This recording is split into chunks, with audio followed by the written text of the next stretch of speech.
knee high above the Right. ground. Well, and right where I'm at is extremely moist ground level, so and that's what I got mine. I got mine up high, and I'm right now I'm using 1-inch entry holes and 2 1-inch vent holes up in the backside with a screen on the outside. Where you're using an entrance hole 1 inch, and that is the only entrance in and out of the hive. Yeah. You should be using the whole entrance, the bottom board. You're running a 5-frame box, an 8-frame, or a 10. Five frame. Well, that is good to start with because it acts like a reducer, but you need ventilation. The more ventilation, the better.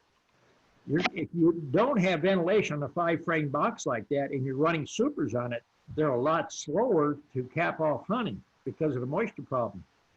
Okay. Which I'm not worried about the honey. I just know I have the 2 vent holes in the back, so I would assume that would assist in that.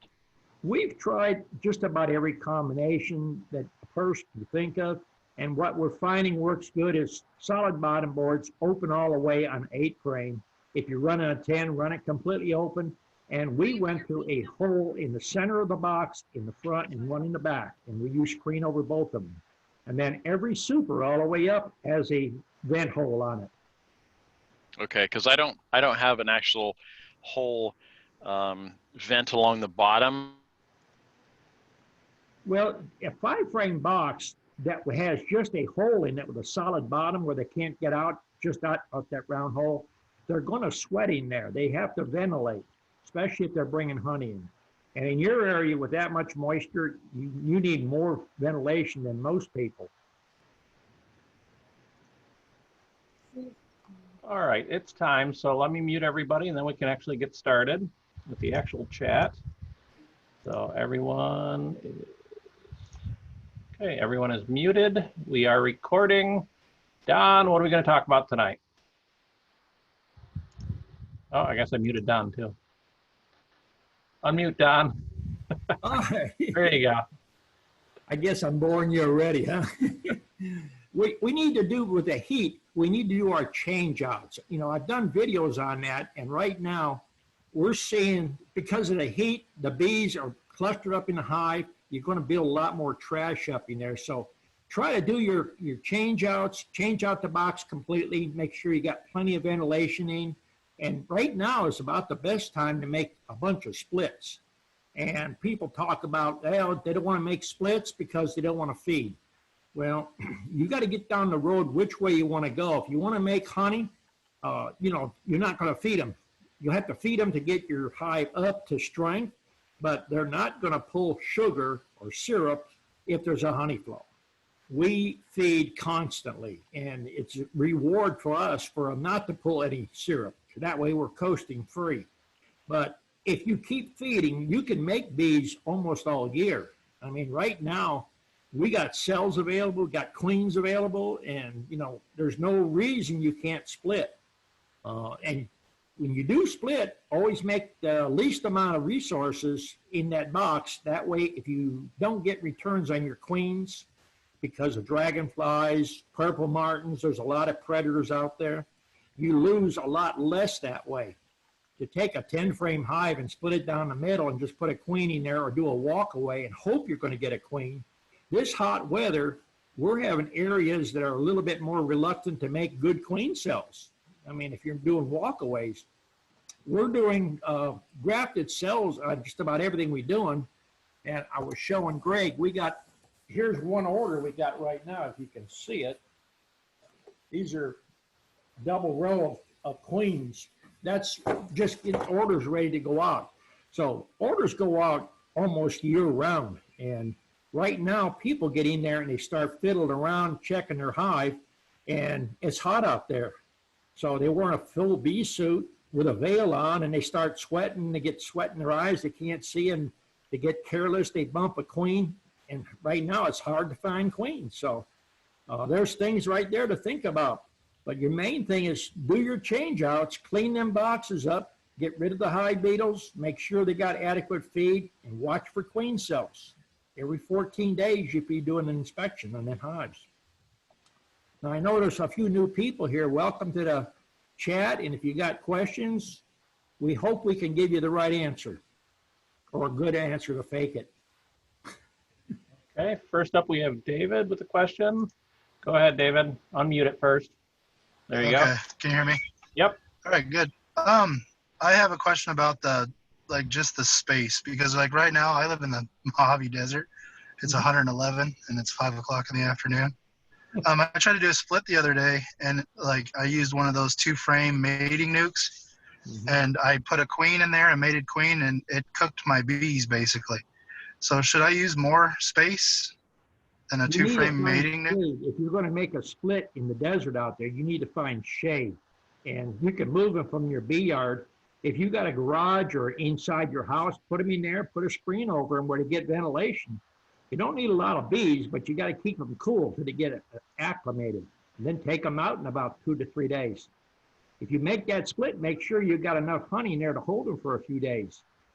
You can make a split with honey in it, and they're good for about 2 to maybe 2.5 weeks in there with no problem. Because we've shipped them from where I live to out west, and there's 10 days sometimes when they go out because they go land freight. Okay, yeah, I tried to make a walk away probably a week ago, or 2 weeks ago, and it melted everything off my combs or my frames just because it's so hot. Yeah, Yeah. it's getting hot.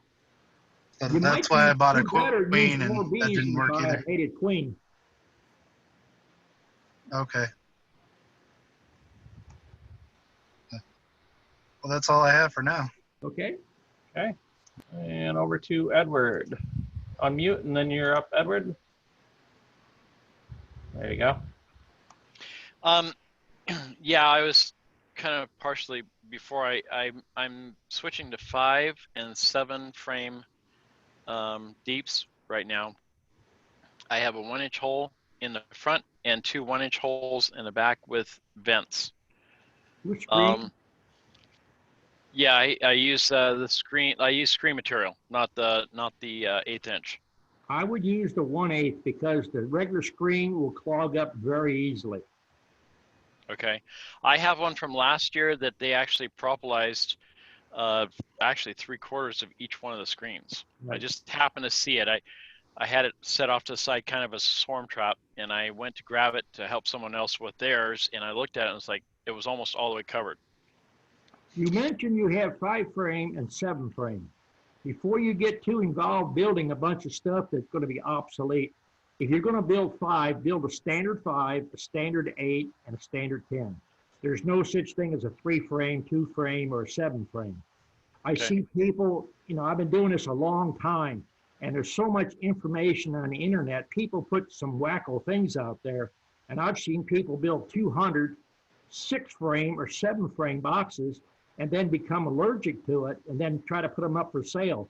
And people just throw their hands up, what are you going to do with it? Don't fit nothing they have. So it's something to think about down the road to build stuff standard. Yeah, there's a friend of mine. He talks about 10 frame. Oh yeah, just get 10 frame because everybody uses 10 frame, and it's like, but I don't want to use 10 frame. So, but yeah, okay, yeah, that makes sense. As far as ventilation goes, is what would you recommend? What would you recommend overwintering in the Seattle area? I was thinking about putting 2-inch insulation over on the tops or like inside the lids of each of the hives, to give them at least some sort of heat resistance, but yet still have the ventilation that they need. Because last year I used a 5 frame on one. I had 2 hives. I had one with a 5 frame with a wicking lid, quilt board, and then the other one was it was double 10 frame mediums with a quilt board, and the double mediums lasted until the middle of the winter. I don't know if I squished the queen or what happened with it, but my other one lasted until the last week of March, where we ended up having it warmed up for a couple weeks, and then we had 36-degree weather at night, and that was the end of the second one. Well, did you happen to get on my Facebook page, Fat Bee Man group. Did you see the post from the lady from up in Alaska? Someone had made a post about the insulating their hives and that. And she said it, you know, and I've been preaching it right along. Bees die from moisture, not the cold. Right. It got 15 below up there. Her hives come through the winter. So I'm not a big one as far as insulating, wrapping hives. I mean, you could put a windbreak up. It's going to help to some extent, but I try to look back at what's going on in the woods. They don't go out to the store and get insulation and metal and lids and all this other stuff and put in there, and they survive. And I found a smaller 5-frame box will go through the winter a lot better than a 10-frame double deep because of heat loss, and takes a big area for them to heat up and consume more honey. So, you know, you just have to do trial and error and see what's going to work for you in your area the best. Now, if you have a 5-frame, how much honey would you expect to have above the 5-frame in order for them to make it through winter? Would a 5-frame medium on top of it assist, or would it be better just to leave it as a 5-frame period? I run them all my stuff in singles, and I've done it in Ohio too. I found that if you run it single, and it's just like having a 2-story house and you don't use rooms upstairs and you live way up, you close them off to hold the heat down.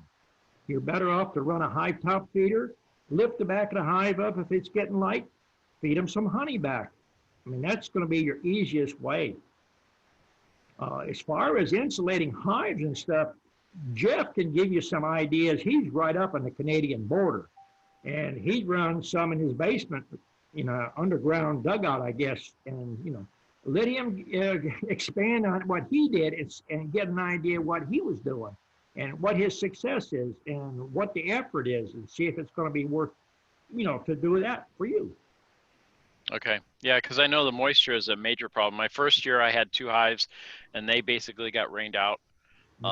And in my second year, last year, I ended up with the 2 hives and they did okay. Matter of fact, the second hive that lasted much longer, I actually put dry feed or dry sugar on top of them with a newspaper.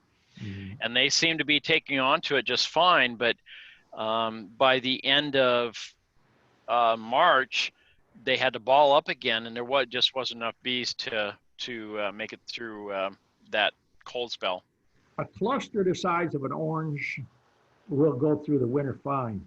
But in your area, what I do down here is try to get your stand fairly level, 90 degrees one way, 90 the other way, and then stick a 2x2 under the back. That's going to give you enough fall. But on yours, I think I'd go just a little bit more, a 2x2 and then a piece of 3/4. It seems drastic, but a little bit more fall will get that moisture out. If it has any condensation, it will roll forward and get out of that hive.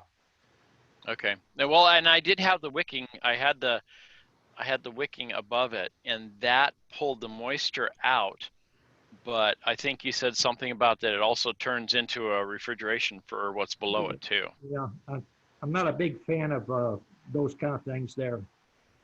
That's why I'm trying to get this figured out before I get into winter, because I know, you know, before I know it's going to be here. Yeah. Well, let Jeff jump in there and he give you a few words on what he was doing there. Maybe get some ideas from him too. Go for it, Jeff. Yeah, your critical thing is moisture, but I mean, boys, if I had 30-degree weather all winter, man, I'd be quite happy. Usually we get down 20, 30 below some nights. So you got a problem there with the moisture and cold. But I've never had any bees die from over the winter from moisture issues. I use a sugar board, and if I got them in a shed and with a light bulb keeps it right around, a red light bulb keeps it around the mid-30s, and that keeps the windbreak, and the sugar board draws up the moisture. And I would suggest that a good sugar board with just on top of the hive with some ventilation, and 1 deep. You could do 2 deep, depending upon the size what you go in the winter, but I guarantee they'll go down. With a little bit of luck, they'll move up in the boxes. and the dead bees will become more like insulation on the bottom. Questions on that? What are you in a very moist environment or a dry environment? Because I know guys out in Colorado, they use don't have the same issues with moisture. They even use like the what is it, 1 quart paint cans that they punch holes in and feed them year round. You know, set it up on top of the inner cover, which I'm not using, but that allows, and the heat from the ball takes and keeps it from freezing, and then they basically sit underneath that and suck away and make it through the winter that way. Do you have moisture I don't know. in yours, or mostly dry? I would never feed them a wet solution in the winter. I mean, the moisture we get here, you can go from, I've seen it go from like 70 degrees in February, and then about 3 days later be 30 below. So what happens is if it goes up in temperature, they break cluster. And then when it goes down, they can't get back into that cluster. I mean, if you got a lot of moisture in that hive, they'll be done, believe me. So I keep them in a shelter, and that way I can control both the humidity and the temperature. And the humidity you can control also in a shelter with, you can get some of those absorbent materials, or you can put wood chips, or get some of those chips from like Tractor Supply and put a bag in there, and that will draw the moisture. But for the most part, if you use a sugar board or dry sugar on top, that should take care of your problem, I think, if you got it in an enclosure. Okay, yeah, because mine is even with the excess moisture outside. I mean, I watch it. I got a humidifier and all that stuff, so I can track it. Generally speaking, when I put them in the shelter in the winter, the first month, probably November, the humidity is running maybe 70%, and then it gradually goes down. Okay. Probably by middle winter, we're talking, let's say March, where it's about probably on an average, maybe 10 degrees to 30 degrees. The moisture in there is maybe 30%. So. Yeah, our moisture situation is basically our water table is about a foot down when it's wet. Right, So right. anything that we get is immediate, straight up through the hive. And Well, so, I mean, if you've got a protected area, I would suggest, I mean, you don't have the issue about wind, you could do a enclosure with which has a floor in it that will keep the ground moisture from seeping out. Try that out. I mean, experiment. The only thing you can do is experiment. Right. But generally speaking, you're only worried about the moisture in the hive, and you're going to tilt it, and you're going to try to have something in there that will draw it up. But I mean, if you check your boxes at springtime from, I suppose if they've died of moisture, I mean, you should be able to see some mold, a lot of mold build up and all that stuff in there too. That's what I had the first year. Yeah.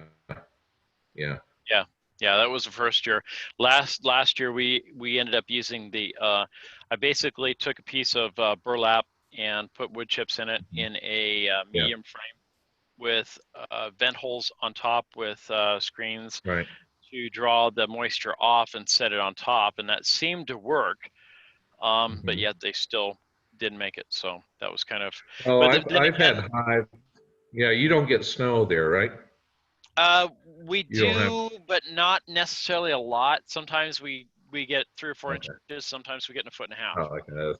Oh, okay. That's nothing. I mean, I've had hives out in the field be buried in 3 feet of snow and come through fine, because the temperature of the snow is going to be 32 degrees. Period. It's like a blanket.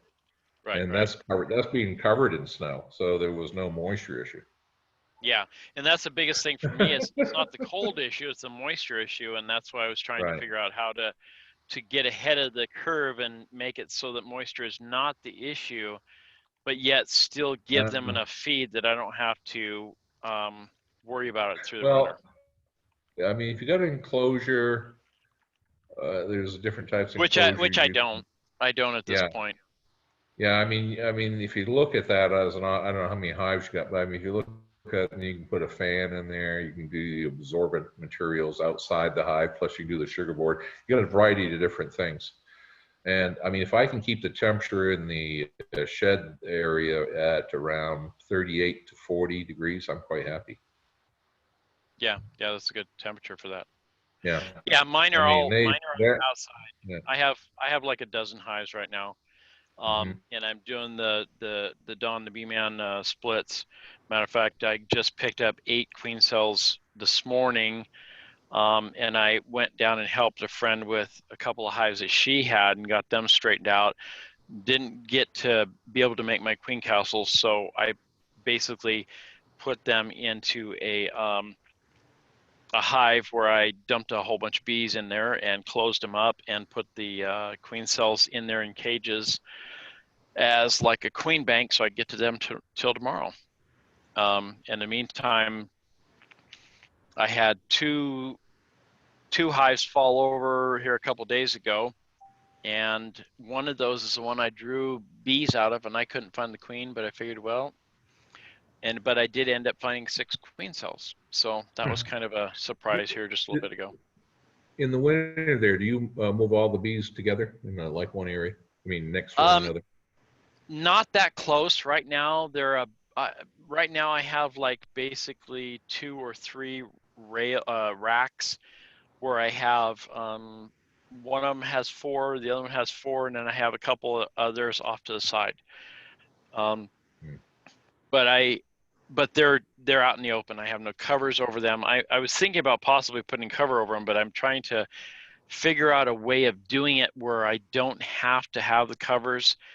But of course, you know, during the year, I mean, I can take a fence post and pull it out of the ground, and basically look down at myself because the water table is so high in specifically where I'm at. So that's my biggest killer right now, is trying to figure out how to get it through winter, because I don't have the option of bringing them inside. And then especially once I get 40, 50, 60 hives, you know, that becomes even more of a difficulty to just, you know, bring them in a shed, because our temperatures may be 20 degrees and it might be 6 degrees. And I mean, we have some winters where it is 20 degrees for a week or two, and then it kicks back up to 40 and stays at 40 for 3 or 4 weeks. And then we have other winters where the low is 30 and we might get 2 or 3 weeks of that, and then it goes, you know, between 40 and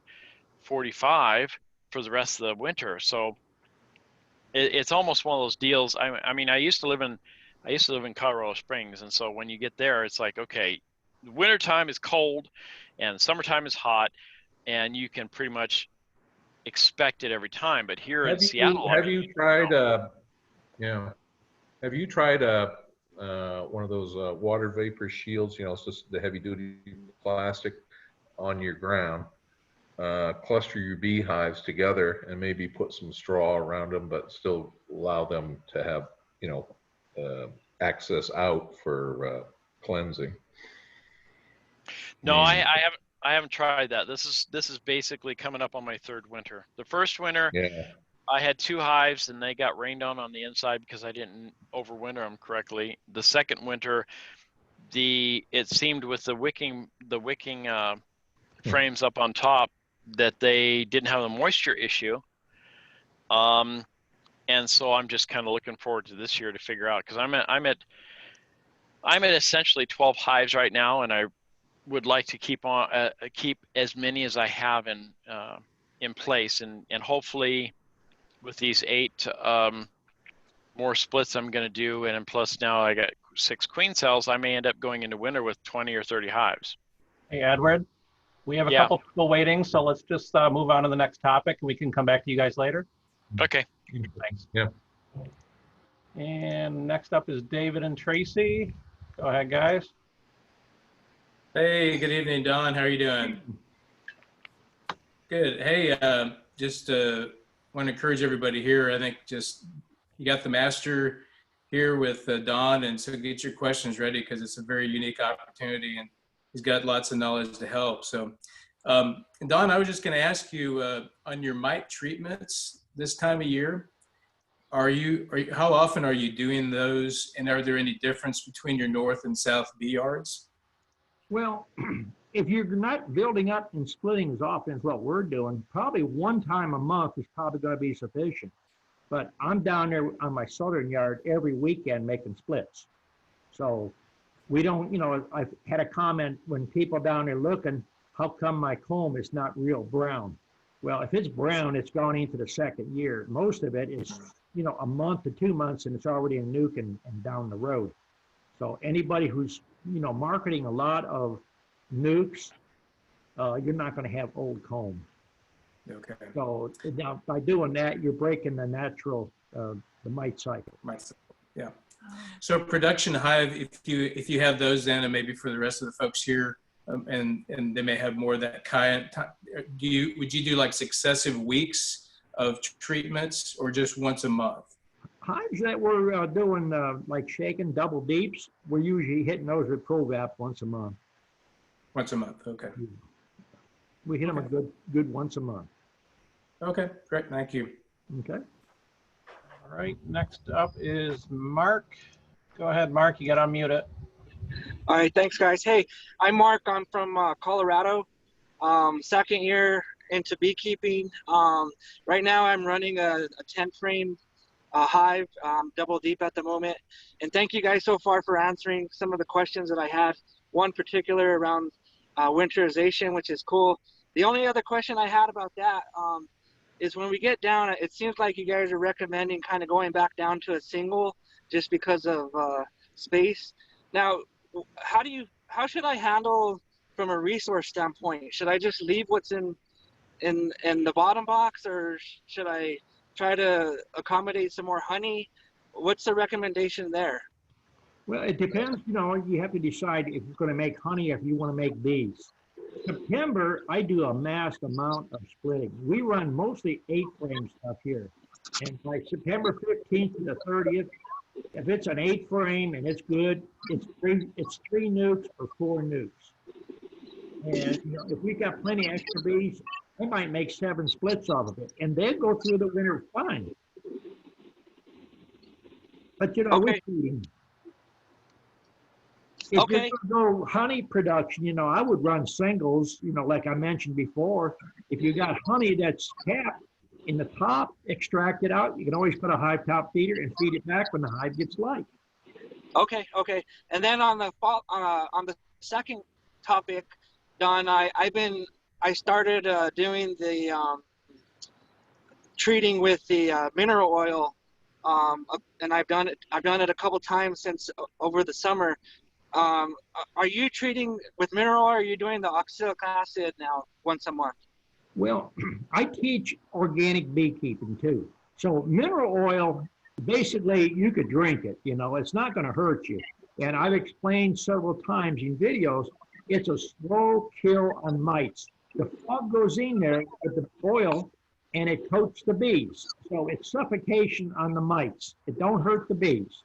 But, people that want to stay organic and don't put chemicals in their hive, they want a solution. If you're commercial and you're making a living and you got time, it's pushing you all the time, your oxalic acid is your #1 way to go. Okay. One up to maybe 25 or 50 hives. Once you hit that, you got to treat a hive in a minute or a half a minute and move on. You don't have a luxury of 5 to 6 minutes per hive to treat them.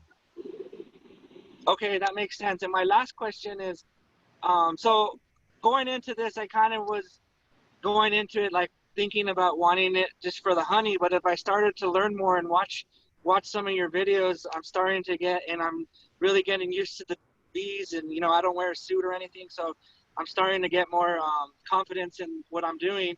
I'm starting to think about, starting now to do it for creating splits and doing that. So I've been kind of monitoring that over the last couple months, and I noticed I'm not seeing any queen cells, but one thing I was thinking about doing the split like you've been watching, so I just want to make sure I understand. If I do a walk away and I just do a split and I put it in an 8-frame box, and I don't have a queen. I need to buy a queen to put it in there because I shouldn't expect the bees to make another queen, right? Well, I mean, the bees will do what they need to do. They will make a queen. But, you know, the thing that you have to understand is you don't have the time. It's a lot cheaper and more efficient to buy either a queen cell. You have a queen that's going to hatch out within a day or day and a half. Then you have more of a shirt. If you do a walkaway, you're waiting 16 days to get a queen. Another 45 days for her to get out and mate, and then you're going to wait 21 more days to see any population. So to make money, you're going to do things more faster, more economically. Okay. All right. Thank you. And one last question. This week I noticed I had I had started to have about a half a frame of the I just blanked out the male bees. And from what I thought I learned from you was I should cut those cells out right away, right? Not drone cells, queen cells. No, I mean, I started noticing drone cells. All right, they're getting ready to swarm usually when they start making a lot of drones, or you have a failing queen, one of the two. This late in the season, you might have bumped your queen or damaged the queen, and they might be making queen cells in a drone comb. Okay. So if I'm seeing that drone comb, what should I do at this point? Should I cut it out, or should I just try to make sure I have that queen then? Well, are you going to be making splits and need drones for mating? Yeah, okay, that makes sense. Then why cut the hands off to save you some time?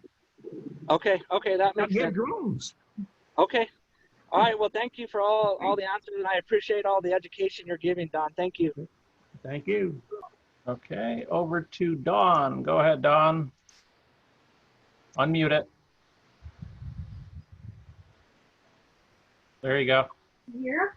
Yeah, Okay. we hear you. I'm actually Elizabeth. Dawn is my middle name. And this Okay, so it shows up as Dawn over here. I'll rename it for you. Yeah, okay. This is my husband, Mark. I have a question and he has a question. This is our first time on a chat, and we are in Western New York on a farm. So, and our bees are in the back in a field. So I have a question about the screen bottom boards. Mm-hmm. You made a comment you don't like them because we just changed all our hives for the summer to screen bottom boards because of the heat. Well, do you ever go out in the woods? You find trees out in the woods? Do they have screens in the trees? And the bees live? Yeah, all of our trees have screens. Screens, some people think they are at an advantage. To me, I've tried them just one time, and it's to a disadvantage. Because if you have a screen and you get cool evenings, you get that cool up air in there, and it retards the growth of your brood. So getting a start to sell, your queens, getting started to make brood, it slows it down. And if you put a insert in there, a lot of times you get beetle buildup in there, wax moth buildup. I try to keep everything as natural as possible.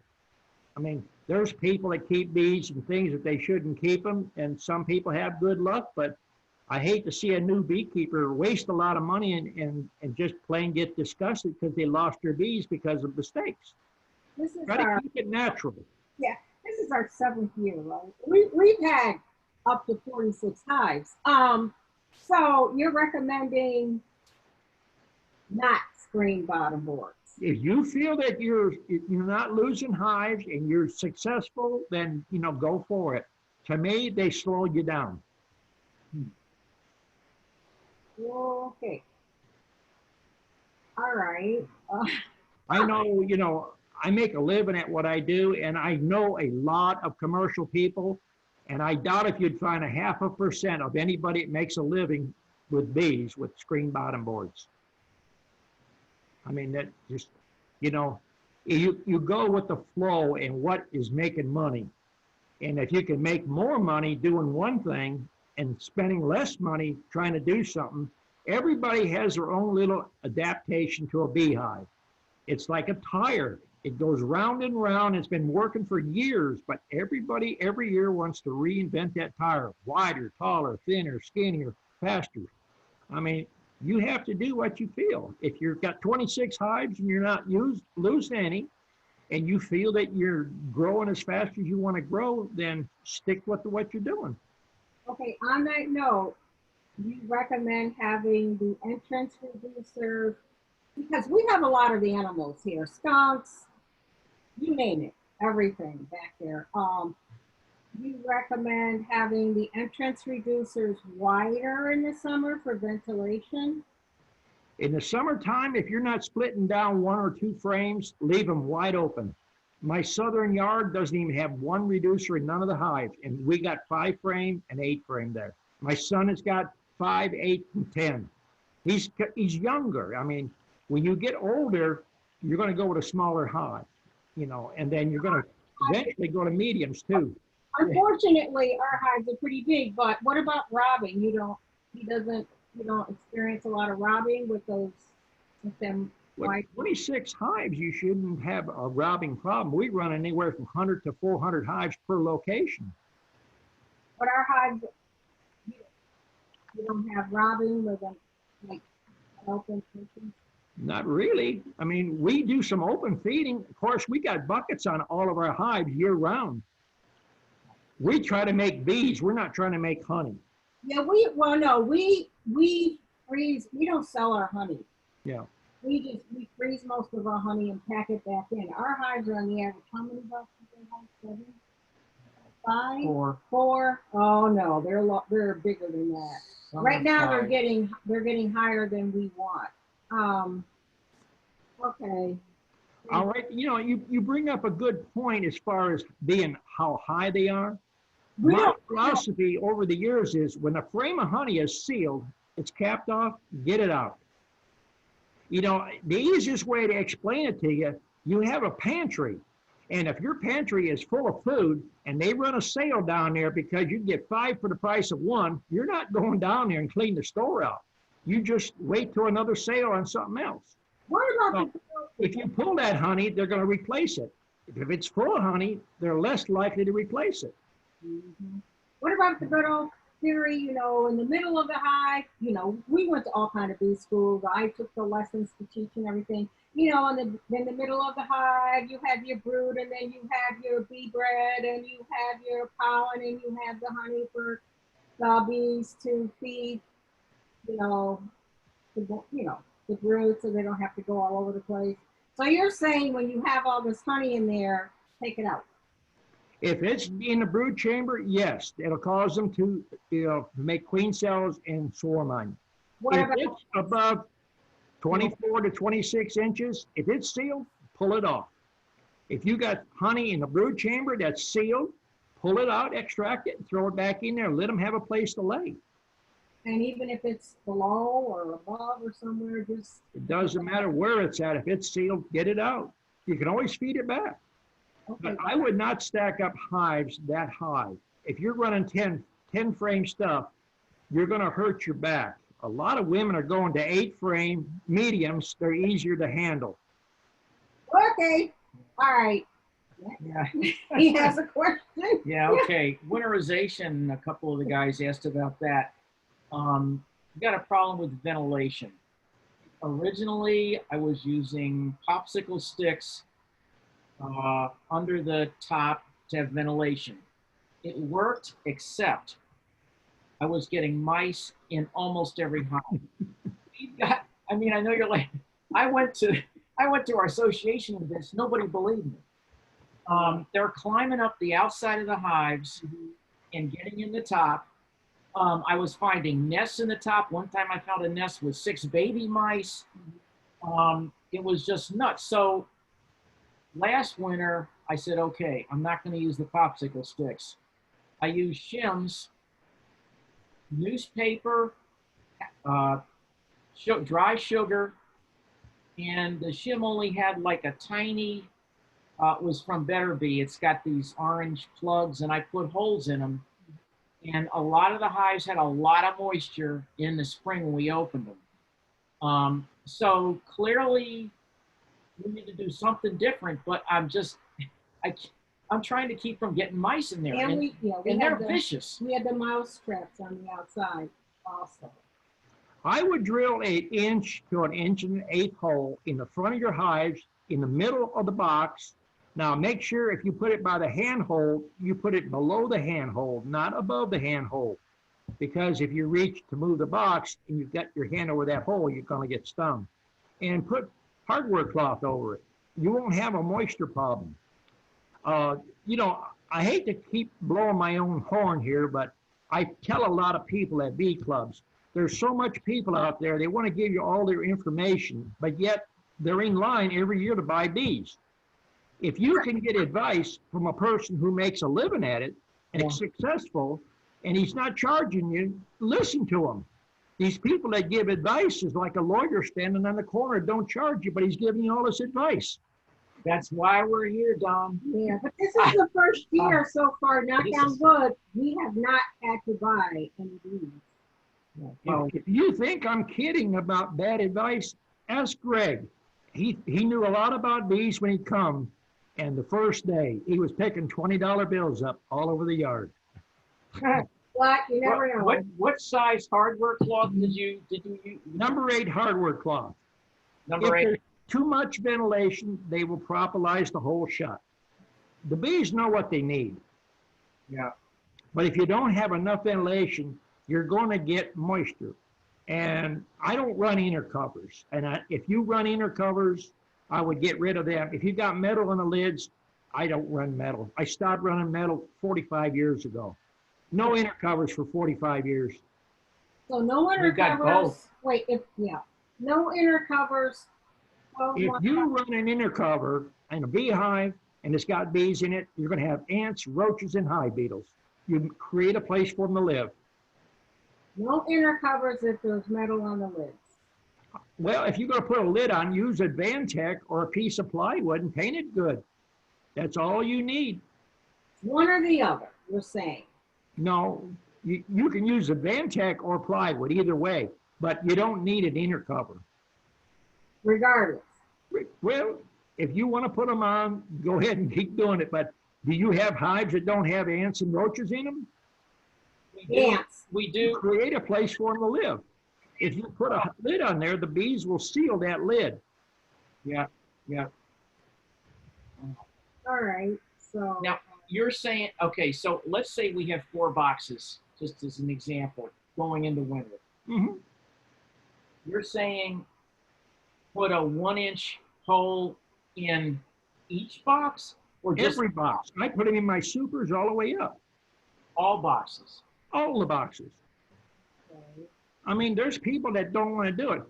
When I first started getting into bees, I visited an old man in Johnson City, Tennessee, and we went out to his bee yard early in the morning. He said, "You want a chunk of honey?" And I said, "Yeah, I'll eat some honey."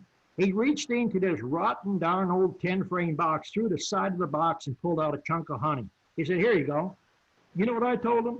"You're going to lose that hive. It's going to freeze and die." And he said, "That's the strongest I've had for the last 15 years. So I got thinking about it. The more ventilation, the better the hive is. that's Wow. true. Okay, I think we'll just get rid of the metal tops and Okay, thanks. So Can I answer your question for now? I think Yeah. so, even though, well, let me, just one little follow-up. I know you got other people. I just lost it. Go ahead. we're I gonna lost my thought. Hey. All right, we'll come back. All right, next up was Clay. Go ahead, Clay. All right, I think I can actually Yep, we got you. say. All right, so what I'm trying to figure out now is I'm trying to scale up, and I have an issue with being able to keep up with the amount of sugar that I'm going to need for next year. So I'm looking at building a mixer, but I'm trying to figure out what size motor that I need to put in this thing in order to be able to mix everything properly. We used when we was mixing sugar, we had a 55-gallon barrel with a gear reduction motor, piece of rebar on it, and it went down to the bottom, and we took an old lawnmower blade and welded it on it, so when it made a revolution in there, it spurted up. But Okay. we don't do that no more. We buy a pre-mixed, already mixed, because time is money. And if you spend 4 hours a day trying to mix, you're wasting time. You could be buying stuff that's done it and move on. Yeah. It's like feeders, you know, we built over the last 25, 30 years, we probably built 15, 20 different style high top feeders. We don't even use them no more. We went to buckets because it's so much faster. Put a gallon on each one, walk away, and come back, change it out. Yeah, I'm not quite there where I can buy the pre-mixed stuff yet. Well, So- we used to buy number 2 sugar right over there at Dixie Crystal. There's several plants. We've got one in Savannah, and there's another one over in North Carolina, Tennessee. There's another one. You could get sugar from your grocer. Talk to the manager. They got damaged bags. He'll sell it to you at a cut rate. Be sure to tell him you're a beekeeper. Yeah, my question more was what size motor did you guys have on that thing you were mixing with the sugar with? It was like a 3/4 horse motor. But I'll tell 3/4? you what, the last ones we mixed, I took a picture of it. I think I put it on my page. I made a mixing outfit for $10. Get you a 5-foot piece of 1 inch or 3/4 piece of PVC. Get a bushing adapter goes on the end, and then get the bushing that goes in there to thread it from the glue on to threaded. It goes, drops it down to a 1/4 inch pipe thread. Screw you an air chuck in it, and then stick your air compressor to it. Put the sugar in, fill it with water, and just run bubbles in it. And you'd be surprised how fast it'll move up 300 gallons of thing. We can mix it out in about 7 to 8 minutes. You don't need a big air compressor neither. Interesting. Another thing, go to a yard sale. You know, I mentioned it in videos before. Buy a used trolling motor, stick it down in a 55-gallon barrel, and it'll mix it up. When you get done mixing, stick it in a bucket of water, rinse it out, and you're good to go the next time. There you go. Thanks. Okay. Hey, Mr. Burns. Hey guys, I just wanted to piggyback on what Don was saying there, both about the winter configuration and also Clay with your question about sugar there. I know it's going to sound ridiculous because I'm just echoing exactly what Don always says, but it really gets to a point to where mixing sugar gets to be such a pain in the rear. Your bees need fed, but you don't even want to fool with mixing a 50-gallon barrel of it to where sometimes they just go a little bit lean because it's so much of an aggravation. You can certainly do it, and we've been getting by with about a 3/4 or a horse submersible pump and kind of circulating it in that pump. The only problem is you have to be very facetious with cleaning that rascal out because I've just about burned up another one of them. They don't like to be, when you're mixing up a 2-to-1, those rascals will get hemmed up in a hurry. And that now you're just lost $130 on a pump all the time to set it up. So I would echo what Don says. If you can find somewhere, somehow, to even take half of a tote to a transfer station or somewhere where you can find some fructose, it really will save yourself so much aggravation. Once I get past this year, I'm not looking back. The mix and dry sugar thing, once you get past 50 hives, it's just, I can't even begin just to say how frustrating it can be at times, but I get it. You have to kind of grow into it. But if you start feeling like you could make that move to find you some fructose, it makes not only a difference in saving you time in the bee yard, which Don preaches, more importantly, it's going to streamline a lot of your efforts and energies and your yields. The return on that investment is not only in time, but it's in prolificness with the bees. They go nuts on fructose and build lots of wax. So it's helpful there too. But sometimes, it takes hearing things a couple different times from a couple different people, and that'll just be in the back of your mind to get to that point to where it'll click in and make sense. So just keep, I'm not telling you what to do. Just keep that in mind in the future as you develop and grow your bee yard there. And the last thing I wanted to echo was there about the wintering, the folks there up in Western New York and also Seattle. I know when I first was getting with Don 3-4 years ago, I had to unlearn everything that I thought I knew about bees and wintering. Don's from Ohio, knows all about what the old Ohio winters used to be like. And Don, the first thing Don said when I asked him, what would you do different? And he said, I'd overwinter and singles. Everyone thought he was crazy when he did it back then when he was up here. And so I kind of took a leap of faith because it was opposite and contrary to everything you'll ever read, see, hear. Everyone talks about going into the winter in Ohio with 2 10-frame deeps, 2 or 3 honey supers on top. Everyone's wrapping them, styrofoam, elaborate light bulbs, and the list goes on and on and on. So I did what Don says, and I kid you not, you can overwinter a 5-frame single medium, and they'll get through. And I had some see -17. And they got through because they were balanced out. They were broken down and put into the right size box for the right size bees. And the biggest key to that, what Don always says, is ventilation. And I do what I learned from Don. Every box has an entrance hole in the front, a vent hole in the back. And the only thing that I do just a hair different from Don is I'll add some dry sugar as a cheap insurance policy on some of these hives, using just like a 2-inch shim. That helps absorb moisture here, but it also gives them some opportunities to get some quick carbohydrates, primarily up here because we're breaking cluster all the time, it seems like, during the winter. It'll be 25 at night and 45 during the day. So they're constantly moving. And I can tell you, for sure, I've watched the bees go right past their honey pantry and go right to that dry sugar.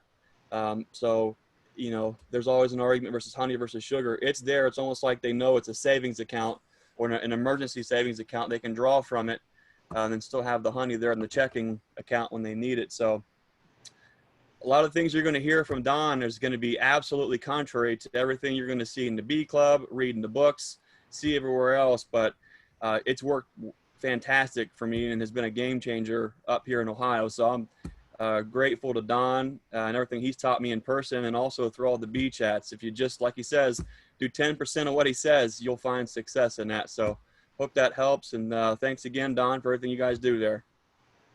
All right. Thanks, Greg. All right. Over to David. Go ahead, David. First question, do you guys thin down your fructose? You can, but we are running basically right out the way they deliver. We got a tanker coming in now, and we're going to be for students and people that we're doing business with on a regular basis. We're going to start selling 5-gallon buckets and totes, so we can fill up 10 or 20 totes, at a time. We got a tanker coming, and we just bought a brand new tank. We put our new building up, and we're going to framing it up this week. So we will have at our southern yard there, you could come down with your tote, we can fill it up. The price, I can't give you a firm price on it now, but it's a whole lot better than sugar, saves you a lot of time. It's all geared around market funds. So if the market's up, sugar goes up, or the fructose goes up and down. So right now it's running about 23, 24 cents a pound. And that's for high fructose corn syrup. And 1 pound of that would probably be equal to 3 to 4 pounds of sugar at least. I know in valuation, a 5-gallon bucket we was selling last year for 35, and it was equivalent to about 200 pounds of sugar when it was cut. So it saves you time, it saves you money in the long run. Okay, thank you. And to a new beekeeper, what would you say they should start off with? Like, is it hive material? Like 5 or 8 frames, or? Well, you got to kind of, it's like getting in your car. You just don't get in there and head out somewhere. You got to know where you're going and what you want to do there and everything. So right now, if you're just getting in, you got to figure out, do I want to sell honey? Do I want to pollinate? Do I want to sell bees? What is it that you want to do? And then don't limit yourself if you're selling bees to just only deeps. I run across a lot of students that I'm only going to run mediums, or I'm only going to run deeps. When you say a statement like that, you cut 50% of your business off, because we sell as many medium nukes for the same price that we get for a deep. And if you want to make honey, do on the high end. Do Ross rounds or do cut comb. You know, and then you have less liability too on stuff like that. You know, I don't want to get into all that liability jargon. People don't understand you can be sued selling a honey product to a person. Anything goes in someone's mouth, they can come back on you.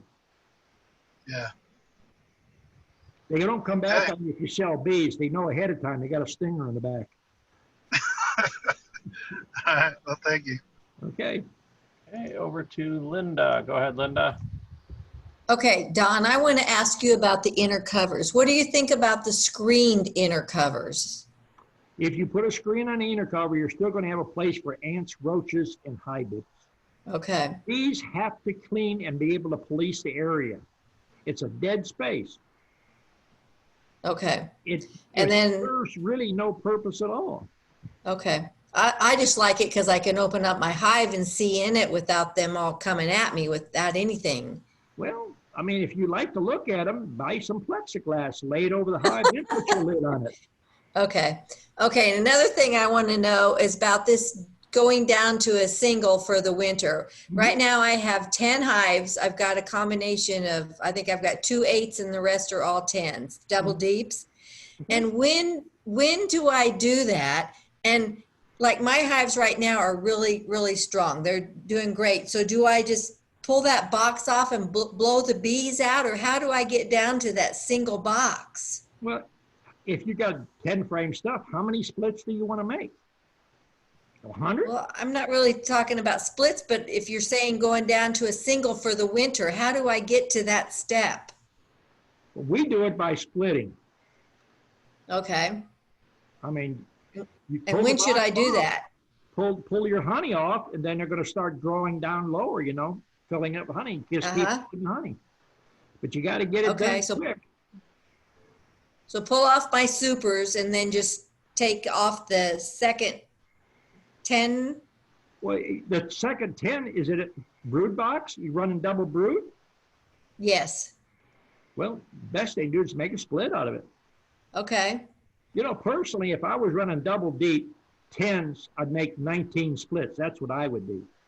I got a whole bunch of queen cells out there right now. I take one frame, throw a queen cell with it, put it in a box, screen it up for 24 hours or a day and a half. Okay. So if you got 10 hives, you have to worry about losing 50%. If you had that same when you made 19, you lose half, you're still way ahead. Okay. So as soon as I pull my supers off, because right now I've got honey supers on all of them, I should start doing that. If you want to build numbers, that's the way to do it. Okay. All right. Thanks. Okay.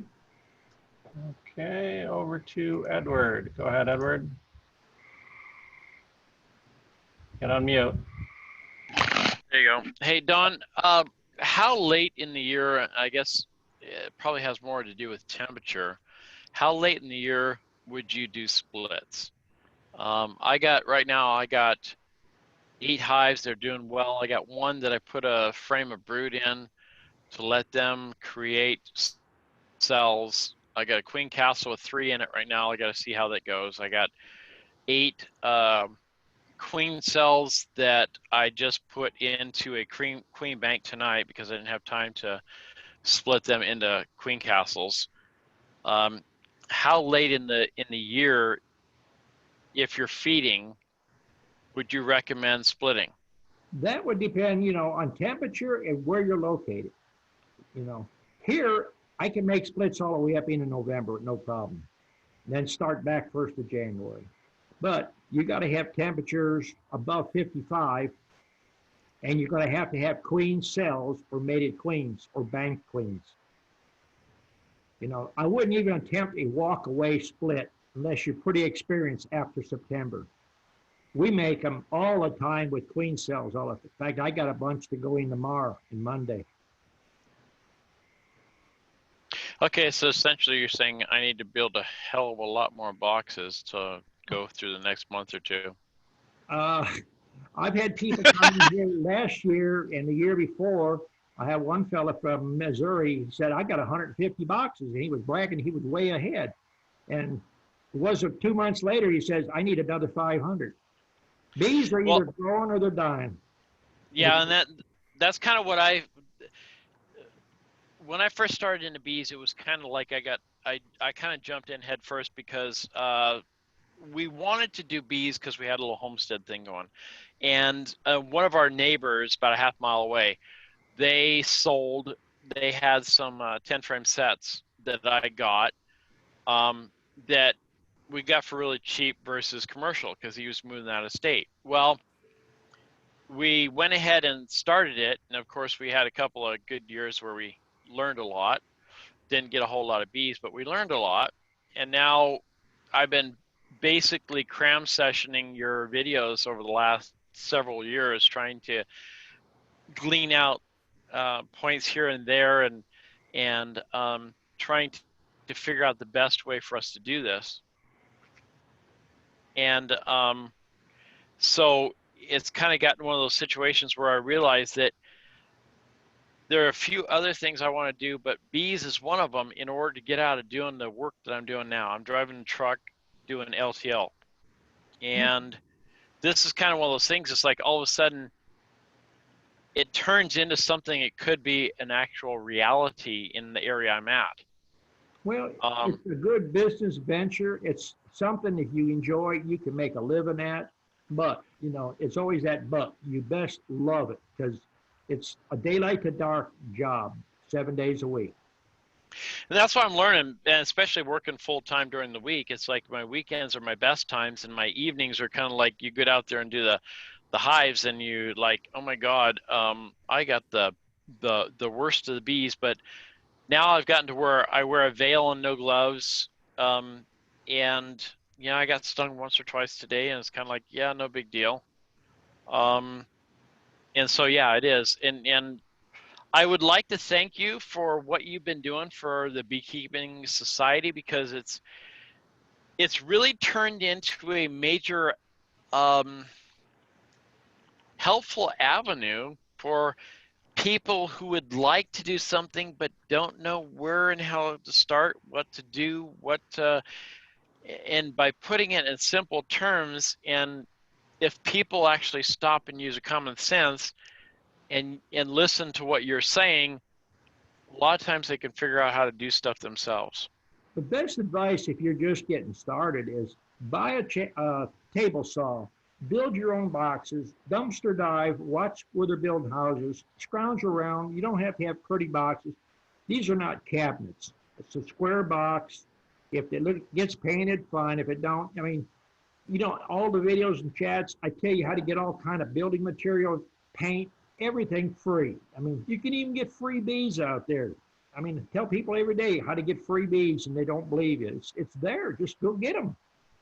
Yeah, and that's what I've been doing. I've because of the places I deliver to, I've been able to get 2x4 and 2x8s, and I kind of got to where I do a tongue and groove with a 2x8 and a 2x4, and it gives me a thicker wall box.